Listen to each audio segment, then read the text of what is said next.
So working in this business has taught me one thing, that a lot of people that get into this hobby are expecting to have a tank that looks like this within about 6 months. And anybody who's been in the hobby for a long time knows that this is not 6 months. This is years and years and years to get to this level, especially in a 20-gallon nano aquarium. And that's what I kind of wanted to talk about today. This system right here has been up for about 7 years, okay? And you got, a lot of growth here. Things look good. Despite the hair algae that we're having a little bit of an issue. You can see the monopores growing and all this stuff. But this is what people are expecting. 7 years are expecting to see in 6 months. And it's just not the reality of the situation. We're basically trying to replicate what Mother Nature took billions of years to do and condense that into, a couple of years. It's just not realistic. We have to have realistic expectations here. These systems take time, and anybody who's been in the hobby long enough knows that it takes time to get to this level. And that's kind of what I wanted to talk about today. I am going to a nano tank, about the same size as this, just a different shape. And it is not coming along as fast as maybe some would like. And I just have to keep things in perspective and remember, there's ways of kind of cutting corners, there's ways of speeding things up, but the most important thing in this hobby is patience. Patience is going to give you stability. Stability is the key to having a successful reef aquarium. Anybody who's done this long enough knows it. From my own experience when I first got into this hobby, I think I made a lot of mistakes based on just rushing and wanting to get to an end point, wanting to have my tank full of corals, wanting to have my tank full of fish, wanting to emulate what I see on online and stuff. I wanted that so bad, and it was very hard to be disciplined, and it was very hard to say no when it came time to buying that coral that maybe I wasn't ready for. If you are doing this and you're doing it just to have instant gratification, it's not going to work for you.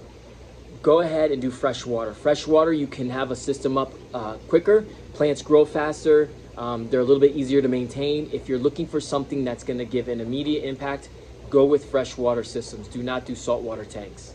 If you're someone who loves a challenge, if you're someone who loves the ups and downs and never really mastering something, and the challenge of that, then saltwater, a reef tank is really a very good challenge for you, and it's something that will kind of help with that competitiveness within you and that need to want to fix it, that need to want to succeed. I talk to a lot of customers, especially the ones that come into the shop, and they want to buy a system, and then they're thinking after a while we service their tanks, and they're like, man, there's really nothing in this in my aquarium. There's nothing really going on. It's kind of boring, and it's like, oh, I got hair algae, I got cyanobacteria.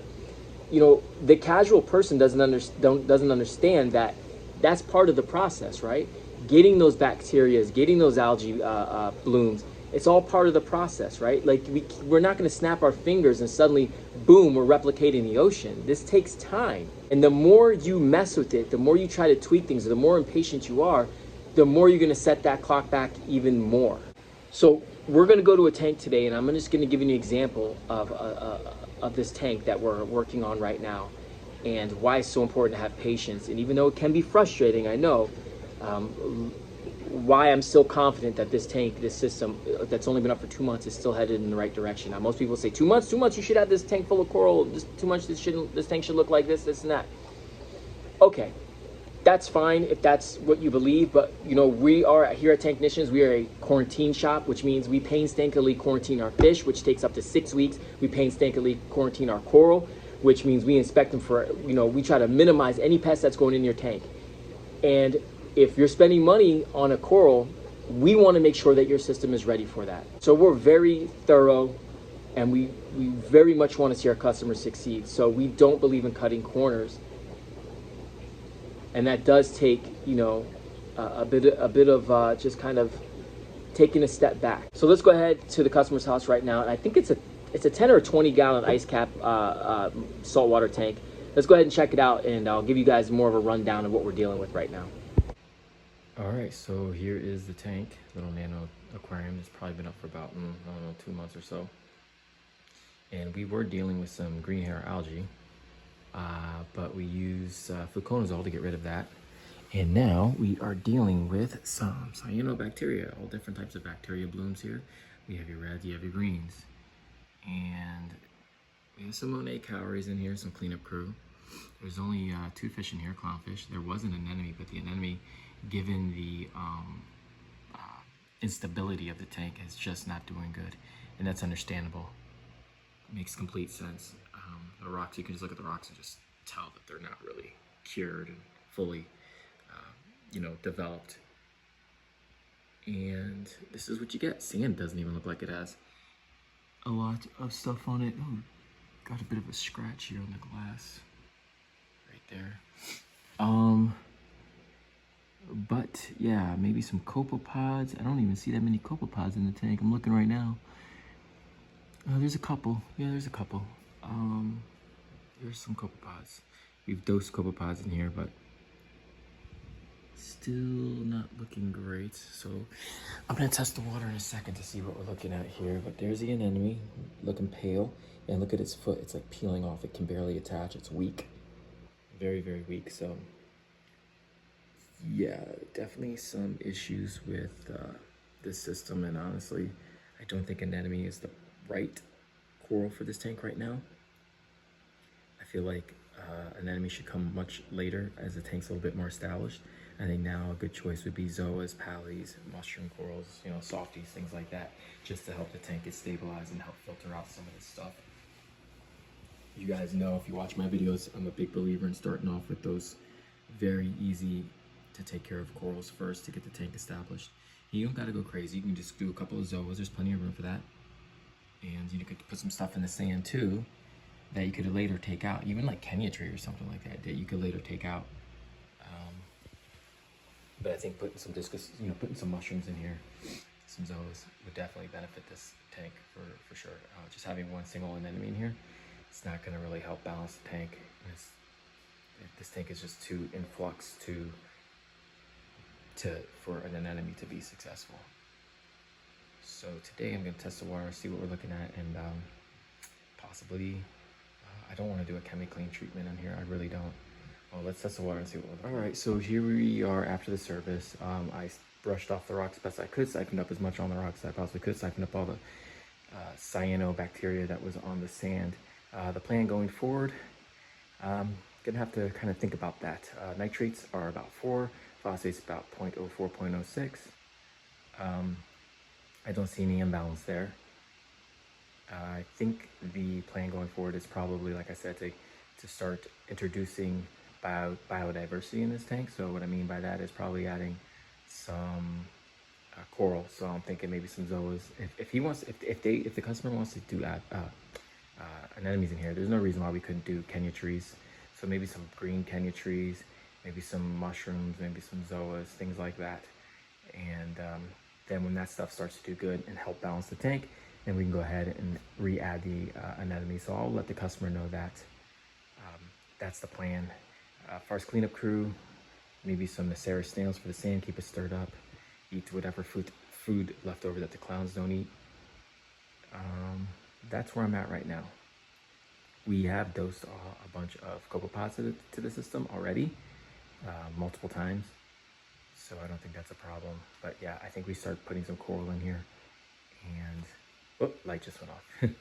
And seeing if that will help. And also, checking the lighting schedule, which is, yeah, I just turned it back on. The lighting schedule went from like on all the time to like 8 hours straight to, we're in actuality, this tank should have been cycled. This tank should have been cycled for at least a couple of months before the light even came on. And then even when the light came on, it should have been only on for a couple hours a day, 2, 3, 4 hours.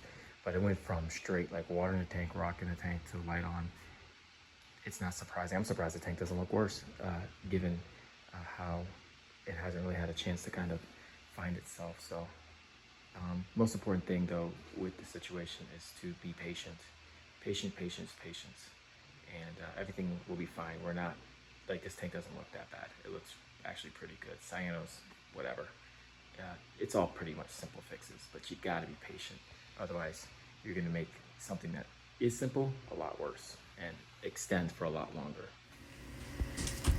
All right, so here is a system that I would say would be the equivalent of being in its teenage years, right? It's not fully an adult, but it's definitely getting there, and we're seeing some great signs. So first thing I want to show you is just by looking at the rock. See the difference there? You got tons of coralline algae growth, the purple stuff on the rock. You don't have any algae, cyanos, or anything like that growing because the majority of the real estate on this rock is covered in coralline algae or some other bacteria. Those pallies were one of the first corals we put in here. It was a good seeding coral, and so are all these mushrooms: Rhodactis, Recordius, Discosomas, pallies, zoas. All good seeded corals. And what I mean by that is you put them in here, and yes, they do a terrific job of balancing your tank by consuming excess nutrients, especially something like this Kenya tree. Now I know people don't like Kenya trees because they spread like weeds, but we put that in the sand bed, and you can see there's just that one Kenya tree there. So it does good at consuming excess nutrients, but what it also does is every time you put a new coral in here, it's adding biodiversity to your system, right? You're getting those copepods, you're getting those strains of bacteria, you're getting all those things in your system because of that, which is a big deal, which the tank we saw before doesn't have that. And now we're at the point now where we have a monoporous setosa in here, a little SPS frag, which is what I'm hoping to get going forward, which is really trying to get some SPS corals in here. But the other tank, we went straight to an anemone, and I don't recommend that. I recommend the soft corals. I recommend what we just saw in here. All these corals are doing great. Seeding your tank with those. That tank that we saw previously could use some zoas, could use some pallies, could use some mushrooms. I think it would serve it well. And then we're introducing strains of bacteria into the system that will basically act like a prebiotic, probiotic, and help that anemone thrive down the road and help other corals thrive down the road. Yeah, the rock looks amazing in this system. You can see that Paslepora doing good. Now, before we tried to add that dead coral right there to the top, that's a bird's nest that died a couple months back. We also added a acro in here that did not do good. But just because they didn't do good a couple months ago doesn't mean if we wait a little bit longer, we introduce some other corals that probably in a month I'll try again. I'll try a new coral. So you don't give up, it might not work. You give the tank a little bit more time, and then you reintroduce that coral that you want to put in. And we're confident that we don't have any pests in here because we quarantined every single thing in this tank. Now, instead of doing something like a bubble tip anemone, I would recommend something more like a rock flower anemone. These seem to do a lot better in new tanks. Those of you who've been in the hobby, you guys already know this. Let's take your time. Find the right system for yourself. Find the right lights. Find the right pump. Find the right... You take your time and do it slow. Enjoy the process. If you want something faster, do a freshwater tank. If you're doing a reef tank, if you want coral and all that stuff, enjoy the process. Enjoy the first time, like you finding the right pump, finding the right lights. Enjoy the process of first getting water in it. Enjoy the process of aquascaping the tank and really taking your time with it. Enjoy the maturation process. Listen, if you're a person that just wants a hobby to relax and just kind of, it's something that's not a lot of trouble, maybe a reef tank, a full reef tank isn't something that you should be doing. But if you're somebody who loves a challenge and is looking for something to kind of give you satisfaction and give you results and earned results, then this hobby is for you. I would love to hear your guys' take on it down in the comments. As always, I appreciate every time you guys chime in. I love it, and I think a lot of people can benefit from what a lot of people say in the comments. So I got a lot more to do. I got a bunch of fish systems to clean up here. Thank you guys so much for watching. I'll see you on the next one.